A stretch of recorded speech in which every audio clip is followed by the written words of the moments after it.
Hi friends, welcome to ಆದೂಸ್ kitchen. ಬನ್ನಿ friends, ಇವತ್ತಿನ ವಿಡಿಯೋದಲ್ಲಿ ಕ್ಯಾಪ್ಸಿಕಮ್ ಗ್ರೇವಿನ ಹೇಗೆ ಮಾಡೋದು ಅಂತ ನೋಡೋಣ. ಅದಕ್ಕಿಂತ ಮುಂಚೆ ನಮ್ಮ ಚಾನಲ್ಗೆ ಸಬ್ಸ್ಕ್ರೈಬ್ ಮಾಡಿರೋರು ಎಲ್ರಿಗೂ ಥ್ಯಾಂಕ್ಸ್. ಸಬ್ಸ್ಕ್ರೈಬ್ ಮಾಡದೆ ವಿಡಿಯೋನ ನೋಡ್ತಾ ಇದ್ರೆ ಈಗಲೇ ಸಬ್ಸ್ಕ್ರೈಬ್ ಮಾಡ್ಕೊಳ್ಳಿ. ವಿಡಿಯೋ ನೋಡಿದ್ಮೇಲೆ ಒಂದು ಲೈಕ್ ಮಾಡೋದನ್ನ ಮರಿಬೇಡಿ.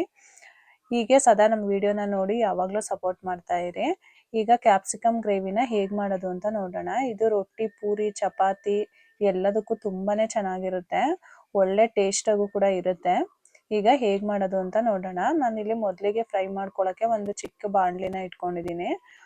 ಬಾಣಲಿ ಸ್ವಲ್ಪ ಬಿಸಿ ಆದಮೇಲೆ ಒಂದು 2 ಸ್ಪೂನ್ ಅಷ್ಟು ಎಣ್ಣೆನ ಹಾಕೊತಾ ಇದ್ದೀನಿ. ಎಣ್ಣೆ ಸ್ವಲ್ಪ ಚೆನ್ನಾಗಿ ಬಿಸಿ ಆದಮೇಲೆ ನಾನಿಲ್ಲಿ ಒಂದು 2 ಸ್ಪೂನ್ ಅಷ್ಟು ಕಡಲೆ ಬೀಜನ ಸೇರಿಸ್ತಾ ಇದ್ದೀನಿ. ಕಡಲೆ ಬೀಜನ ಚೆನ್ನಾಗಿ ಫ್ರೈ ಮಾಡ್ಕೋಬೇಕು ಎಣ್ಣೆನಲ್ಲಿ. ಮತ್ತು ಒಂದು ಅರ್ಧ ಟೀ ಸ್ಪೂನ್ ಅಷ್ಟು ಜೀರಿಗೆನ ಹಾಕೊತಾ ಇದ್ದೀನಿ.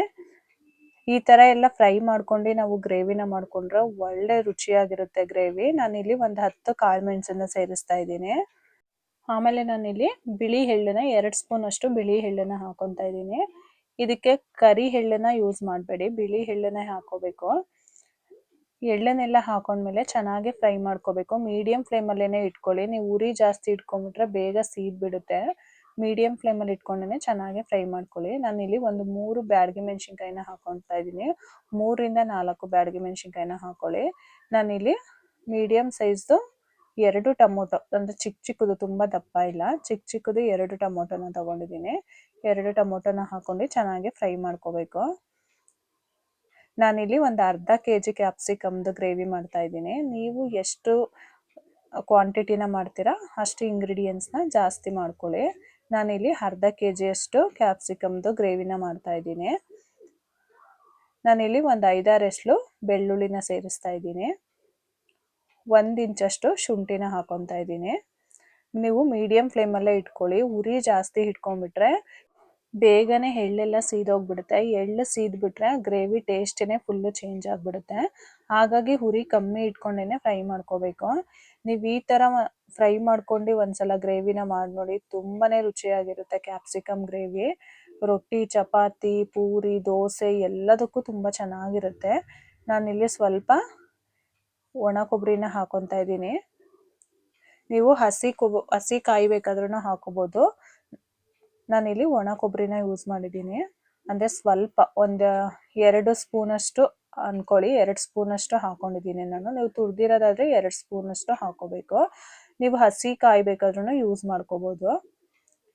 ಎಲ್ಲ ಹಾಕೊಂಡು ಚೆನ್ನಾಗಿ ಫ್ರೈ ಮಾಡ್ಕೋಬೇಕು. ಟೊಮೊಟೊ ಎಲ್ಲ ಸ್ವಲ್ಪ ಸಾಫ್ಟ್ ಆಗೋವರೆಗೂ ಫ್ರೈ ಮಾಡ್ಕೊಳ್ಳಿ. ಈಗ ಚೆನ್ನಾಗಿ ಫ್ರೈ ಆಗಿದೆ. ಇದು ಕಂಪ್ಲೀಟಾಗಿ ತಣ್ಣಗಾದ್ಮೇಲೆ ಒಂದು ಮಿಕ್ಸರ್ ಜಾರಿಗೆ ಹಾಕೊಂಡು ನುಣ್ಣಗೆ ರುಬ್ಕೋಬೇಕು. ತರಿಯಾಗಿ ಇರಬಾರ್ದು, ಫುಲ್ಲು ನೈಸ್ ಪೇಸ್ಟಾಗಿ ರುಬ್ಕೋಬೇಕು. ನಾವು ಕಡಲೆ ಬೀಜ, ಎಳ್ಳು ಎಲ್ಲ ಹಾಕೋದ್ರಿಂದ ಗ್ರೇವಿ ಒಂದು ಒಳ್ಳೆ ಟೇಸ್ಟ್ ಬರುತ್ತೆ. ನೋಡಿ, ನುಣ್ಣಗೆ ರುಬ್ಕೊಂಡಾದ್ಮೇಲೆ ನಾನು ಅದೇ ಬಾಣಲಿಗೆನೆ, ನಾವು ಆವಾಗಲೇ ಫ್ರೈ ಮಾಡ್ಕೊಂಡಿದ್ವಲ್ಲ ಅದೇ ಬಾಣಲಿಗೆನೆ ಕ್ಯಾಪ್ಸಿಕಮ್ನ ನಾನು ಉದ್ದುದ್ದಕ್ಕೆ ಕಟ್ ಮಾಡ್ಕೊಂಡಿದ್ದೀನಿ. ಚಿಕ್ಕದಕ್ಕೆ ಕಟ್ ಮಾಡ್ಕೋಬೇಡಿ, ಈ ಥರ ಉದ್ದುದ್ದಕ್ಕೇನೆ ಕಟ್ ಮಾಡ್ಕೋಬೇಕು ಕ್ಯಾಪ್ಸಿಕಮ್ನ.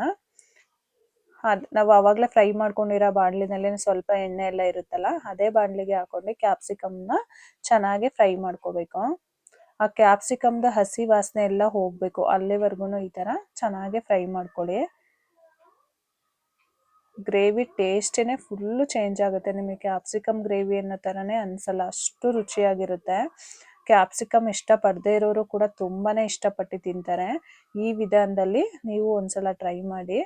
ಈ ಥರ ಉದ್ದುದ್ದಕ್ಕೆ ಕಟ್ ಮಾಡ್ಕೊಂಡು ಚೆನ್ನಾಗಿ ಎಣ್ಣೆಯಲ್ಲಿ ಫ್ರೈ ಹಸಿ ವಾಸನೆ ಹೋಗೋವರೆಗೂ ಫ್ರೈ ಮಾಡ್ಕೊಂಡು ಆದಮೇಲೆ ನಾನಿಲ್ಲಿ ಬೇರೆ ಬಾಂಡಿನ ಇಟ್ಕೊತಾ ಇದ್ದೀನಿ ಗ್ರೇವಿನ ಮಾಡ್ಕೊಳ್ಳೋದಕ್ಕೆ. ಅದಕ್ಕೆ ನಾನಿಲ್ಲಿ 2ರಿಂದ 3 ಸ್ಪೂನಷ್ಟು ಎಣ್ಣೆನ ಹಾಕೊತಾ ಇದ್ದೀನಿ.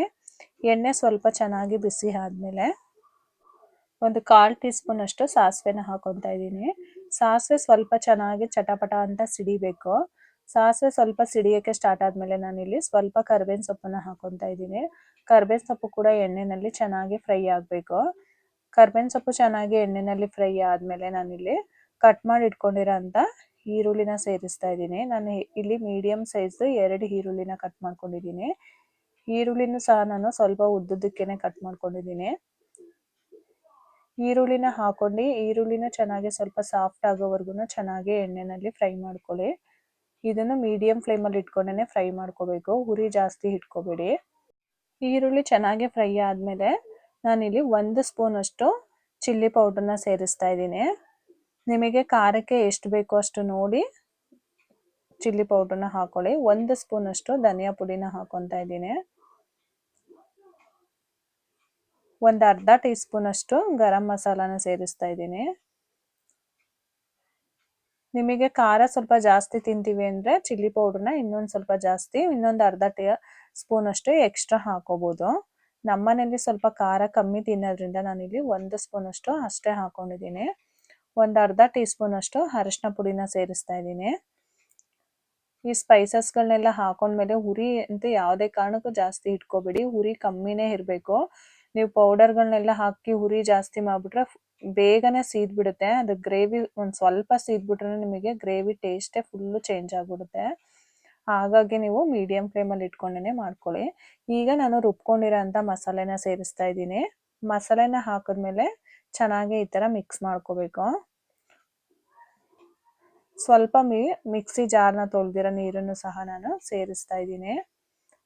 ನೋಡಿ ಮಸಾಲೆ ಕಲರ್ ಕೂಡ ನಾವು ಅವಾಗಲೇ ಫ್ರೈ ಮಾಡ್ಕೊಳ್ಳೋದಕ್ಕೂ ನಾನಿಲ್ಲಿ ಒಂದು 2-3 ಬ್ಯಾಡಗಿ ಮೆಣಸಿನ್ಕಾಯಿನ ಸೇರಿಸಿದ್ದೆ. ಹಾಗಾಗಿ ಒಳ್ಳೆ ಕಲರ್ ಬಂದಿದೆ ಗ್ರೇವಿನಲ್ಲೂ.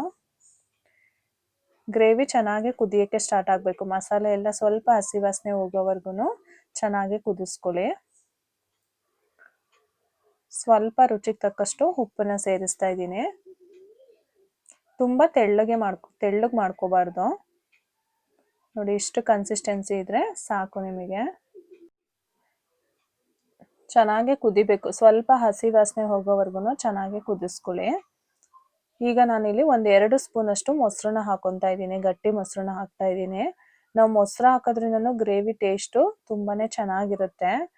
ಟೇಸ್ಟೇ ಸ್ವಲ್ಪ ಡಿಫ್ರೆಂಟ್ ಅನಿಸುತ್ತೆ ಮೊಸರು ಹಾಕಿದಾಗ. ನಾವು ಯಾವುದೇ ಒಂದು ಗ್ರೇವಿಗೂ ಮೊಸರನ್ನ ಸೇರಿಸಿದಾಗ ಟೇಸ್ಟು ಸ್ವಲ್ಪ ಚೇಂಜ್ ಅನಿಸುತ್ತೆ, ತುಂಬ ರುಚಿಯಾಗಿರುತ್ತೆ. ಮೊಸರನ್ನ ಹಾಕಿದ್ಮೇಲೆ ನೀಟಾಗಿ ಮಿಕ್ಸ್ ಮಾಡ್ಕೊಳ್ಳಿ. ನೋಡಿ ಗ್ರೇವಿನೂ ಒಂದು ಒಳ್ಳೆ ಕಲರ್ ಬಂದಿದೆ. ನಮಗೆ ತಿನ್ನೋದಕ್ಕಷ್ಟೇ ಅಲ್ಲ, ನಮಗೆ ತಿನ್ನಬೇಕು ಅಂತ ಅನ್ಸೋದಕ್ಕೂ ನೋಡೋದಕ್ಕೂ ಒಳ್ಳೆ ಕಲರ್ಫುಲ್ಲಾಗಿ ಇದ್ದಾಗ ಅಂದರೆ ತಿನ್ನಬೇಕು ಅನ್ನೋ ಥರನೂ ಅನಿಸುತ್ತೆ. ನೋಡೋದಕ್ಕೂ ಚೆನ್ನಾಗಿರ್ಬೇಕು, ರುಚಿನೂ ಕೂಡ ತುಂಬ ಚೆನ್ನಾಗಿರಬೇಕು. ಈಗ ನಾವು ಫ್ರೈ ಮಾಡಿ ಇಟ್ಕೊಂಡಿರೋ ಅಂಥ ಕ್ಯಾಪ್ಸಿಕಮ್ನ ಸೇರಿಸ್ತಾ ಇದ್ದೀನಿ. ಕ್ಯಾಪ್ಸಿಕಮು ಆಲ್ರೆಡಿ ಫ್ರೈ ಮಾಡ್ಕೊಂಡಿರೋದ್ರಿಂದ ಒಂದು ಅರ್ಧ ಭಾಗದಷ್ಟು ಆಲ್ರೆಡಿ ಫ್ರೈಯಲ್ಲೇನೆ ಬೆಂದ್ಬಿಟ್ಟಿರುತ್ತೆ. ಈಗ ಸ್ವಲ್ಪ ಕ್ಯಾಪ್ಸಿಕಮ್ ಬೇಯೋವರೆಗೂ ನಾವು ಗ್ರೇವಿನೂ ಸಹ ಚೆನ್ನಾಗಿ ಹಸಿ ವಾಸನೆ ಹೋಗೋವರೆಗೂ ಚೆನ್ನಾಗಿ ಕುದಿಸ್ಕೊಂಡಿದ್ದೀವಲ್ವ. ಹಾಗಾಗಿ ಈಗ ಒಂದು 5 ನಿಮಿಷ ನೀವು ಬೇಯಿಸ್ಕೊಂಡ್ರೆ ಸಾಕಾಗುತ್ತೆ. ನಾನು ಇಲ್ಲಿ ಮುಚ್ಚಳನ ಮುಚ್ಚಿ ಒಂದು 5 ನಿಮಿಷ ಬೇಯಿಸ್ಕೊತಾ ಇದ್ದೀನಿ. ಈಗ ನೋಡಿ ಕ್ಯಾಪ್ಸಿಕಮ್ಮು ಕೂಡ ಚೆನ್ನಾಗಿ ಬೆಂದಿದೆ. ತುಂಬ ಕಲಸೋಗೋವರೆಗೂ ಬೇಯಬಾರ್ದು ಕ್ಯಾಪ್ಸಿಕಮ್ಮು, ಸ್ವಲ್ಪ ಗಟ್ಟಿನೇ ಇರಬೇಕು.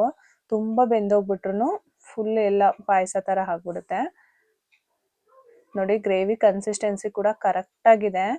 ನಿಮಗೆ ತೆಳ್ಳಗೆ ಆಗ್ಬಿಟ್ರೆ ಸಾಂಬಾರ್ ಥರ ಕ್ಯಾಪ್ಸಿಕಮ್ ಕೂಡ ಚೆನ್ನಾಗಿ ಸಾಫ್ಟಾಗಿ ಬೆಂದಿದೆ. ಗ್ರೇವಿ ಕನ್ಸಿಸ್ಟೆನ್ಸಿನೂ ಕರೆಕ್ಟಾಗಿದೆ. ಈಗ ನಾನು ಲಾಸ್ಟಲ್ಲಿ ಸ್ವಲ್ಪ ಕೊತ್ತಂಬರಿ ಸೊಪ್ಪನ್ನ ಆ್ಯಡ್ ಮಾಡ್ತಾ ಇದ್ದೀನಿ. ಕೊತ್ತಂಬರಿ ಸೊಪ್ಪನ್ನ ಹಾಕಿ ಚೆನ್ನಾಗಿ ಒಂದ್ಸಲ ಮಿಕ್ಸ್ ಮಾಡ್ಕೊಳ್ಳಿ.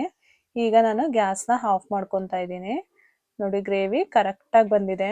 ನೀವು ಯಾವುದಕ್ಕೆ ಒಂದಾದ್ರೂ ಇಡ್ಲಿ, ದೋಸೆ, ಚಪಾತಿ, ಪೂರಿ ಯಾವುದ್ರ ಜೊತೆನಾದ್ರೂ ಈ ಗ್ರೇವಿ ತುಂಬಾನೇ ಚೆನ್ನಾಗಿರುತ್ತೆ ಫ್ರೆಂಡ್ಸ್. ನೀವು ಒಂದ್ಸಲ ಮಿಕ್ಸ್ ಮಾಡಿ ಒಂದು ಹೊಸ ರೆಸಿಪಿ ಮಾಡಿ. ಕ್ಯಾಪ್ಸಿಕಮ್ ಇಷ್ಟಪಡದೇ ಇರೋರು ಕೂಡ ತುಂಬಾನೇ ಇಷ್ಟಪಟ್ಟು ಈ ಗ್ರೇವಿನ ತಿಂತಾರೆ. ನೀವು ಒಂದ್ಸಲ ಮಿಸ್ ಮಾಡದೆ ಮನೆಯಲ್ಲಿ ಟ್ರೈ ಮಾಡಿ ಹೇಗಿತ್ತು ಅಂತ ಕಮೆಂಟ್ ಮಾಡಿ ತಿಳಿಸಿ. ವಿಡಿಯೋ ಇಷ್ಟ ಆಗಿದ್ರೆ ನಿಮ್ಮ ಫ್ಯಾಮಿಲಿ ಫ್ರೆಂಡ್ಸಿಗೂ ಕೂಡ ಶೇರ್ ಮಾಡಿ. ವಿಡಿಯೋ ನೋಡಿದ್ಮೇಲೆ ಒಂದು ಲೈಕ್ ಮಾಡೋದನ್ನ ಮರಿಬೇಡಿ. ಈ ವಿಡಿಯೋ ನಿಮಗೆ ಇಷ್ಟ ಆಗಿದ್ರೆ ಲೈಕ್ ಮಾಡಿ, ಶೇರ್ ಮಾಡಿ, ಸಬ್ಸ್ಕ್ರೈಬ್ ಮಾಡಿ, ಮತ್ತೆ ಬೆಲ್ ಹೊಡೆಯೋದನ್ನ ಮರಿಬೇಡಿ.